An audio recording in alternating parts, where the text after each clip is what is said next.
Hello everyone, welcome back to your channel high time English. आज हम लोग editorial की टॉप 10 इंपॉर्टेंट वोकेबलरी को कवर करेंगे। तो चलिए बिना किसी डिले के शुरू करते हैं। फर्स्ट वर्ड है थ्राइव। इसका पार्ट ऑफ स्पीच होगा वर्ब। इसकी इंग्लिश मीनिंग है टू ग्रो और प्रॉस्पर। हिंदी मीनिंग है फलना फूलना या समृद्ध होना। थ्राइव का मतलब है किसी भी चीज़ का रैपिड ग्रोथ करना या सफलता पाना। ये सिर्फ फाइनेंशियल या प्रोफेशनल सक्सेस तक सीमित नहीं है, बल्कि पर्सनल डेवलपमेंट, रिलेशनशिप्स और इकोसिस्टम पर भी लागू होता है। जब किसी इंसान, बिजनेस या कॉन्सेप्ट की रैपिड ग्रोथ की बात हो रही हो, तब थ्राइव वर्ड का यूज़ किया जाता है। For example, Nations investing in AI will thrive in the digital era. जो राष्ट्र एआई में निवेश कर रहे हैं, वे डिजिटल युग में समृद्ध होंगे। इसके सिनोनिम्स देख लेते हैं। Flourish, prosper, succeed. एंटोनिम्स हैं स्ट्रगल, डिक्लाइन। अब नेक्स्ट वर्ड देखते हैं बेंट ऑन। ये एक फ्रेज है। इसकी इंग्लिश मीनिंग है determined to do something. Hindi meaning है दृढ़ संकल्पित। बेंट ऑन का मतलब है किसी चीज़ को अचीव करने के लिए पूरी तरह से डिटरमाइंड होना, चाहे कितनी भी मुश्किल क्यों ना आए। ये फ्रेज ऑफन नेगेटिव या एक्सट्रीम डिटर्मिनेशन को दिखाने के लिए यूज होता है। For example, the governor seems bent on blocking की बिल्स। राज्यपाल महत्वपूर्ण विधेयकों को रोकने के लिए बेंट ऑन दिखते हैं। सिनोनिम्स हैं डिटरमाइंड, रिजॉल्व। एंटोनिम्स हैं अनइंटरेस्टेड, इनडिफरेंट। अब नेक्स्ट वर्ड देखते हैं रिपग्नेंसी। इसका पार्ट ऑफ स्पीच होगा नाउन। इसकी इंग्लिश मीनिंग है इनकंसिस्टेंसी या कंट्राडिक्शन।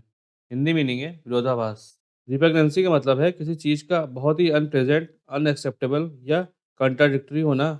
जैसे जब किसी स्टेटमेंट, एक्शन या पॉलिसी में स्ट्रॉन्ग डिसएग्रीमेंट या कंट्राडिक्शन हो, तब इस वर्ड का यूज़ किया जाता है। For example, the argument of repugnancy was use to delay the bill. Repugnancy का तर्क देकर विधेयक में देरी की गई। सिनोनिम्स है कन्फ्लिक्ट, इनकंसिस्टेंसी।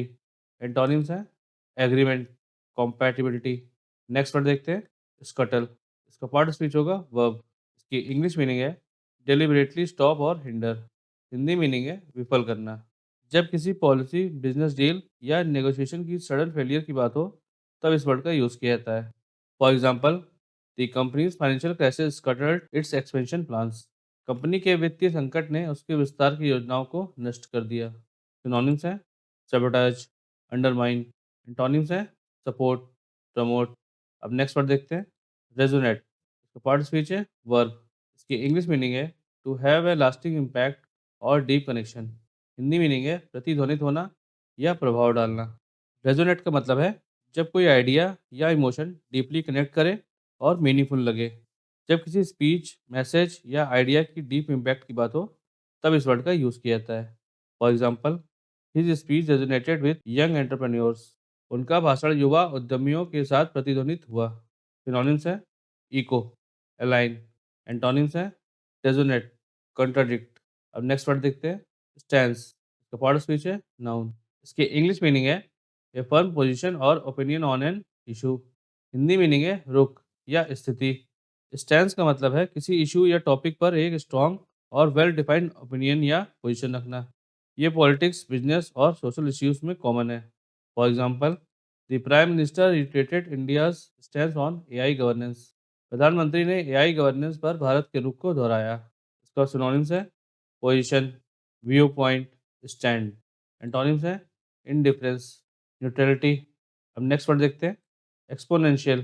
इसका पार्ट ऑफ स्पीच एडजेक्टिव है। इसकी इंग्लिश मीनिंग है रैपिडली इंक्रीजिंग। इसकी हिंदी मीनिंग है तीव्र वृद्धि वाला।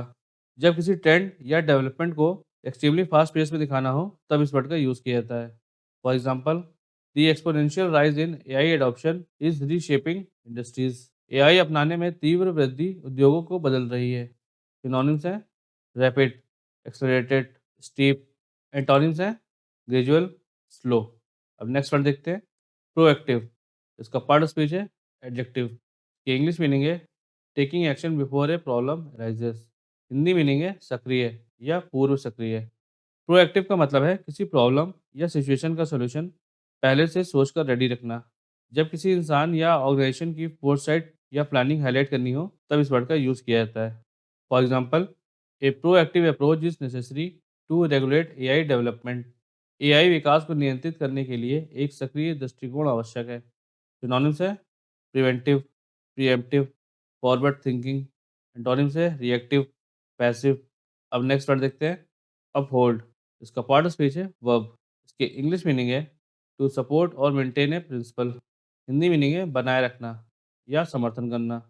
जब किसी चीज़ की इंटीग्रिटी या कंटिन्यूएशन की बात हो तब इस वर्ड का यूज़ किया जाता है। For example, the joint statement aims to uphold global AI safety standards. संयुक्त बयान वैश्विक एआई सुरक्षा मानकों को बनाए रखने का प्रयास करता है। सिनोनिम्स हैं सपोर्ट, डिफेंड, सस्टेन। एंटोनिम्स हैं रिजेक्ट, अंडरमाइन। अब नेक्स्ट वर्ड देखते हैं, इम्पेरेटिव। इसका पार्ट ऑफ स्पीच होगा एडजेक्टिव। इसकी इंग्लिश मीनिंग है of vital importance. Hindi meaning है अत्यावश्यक या अनिवार्य। जब किसी एक्शन या पॉलिसी की एक्सट्रीम इंपॉर्टेंस को हाईलाइट करना हो तब इस वर्ड का यूज़ किया जाता है। For example, it is imperative to ensure ethical AI growth. नैतिक एआई विकास सुनिश्चित करना अत्यावश्यक है। सिनोनिम्स है क्रूशल, एसेंशियल, अर्जेंट। एंटोनिम्स है ऑप्शनल, अनइम्पॉर्टेंट। तो आज के लिए बस इतना ही। अगर वीडियो पसंद आया हो तो वीडियो को लाइक करें और अपने फ्रेंड्स के साथ शेयर करें। और हाँ, अगर आप हमारे चैनल पर नए हैं, चैनल को सब्सक्राइब करना ना भूलें। मिलते हैं नेक्स्ट वीडियो में। Keep learning, keep growing.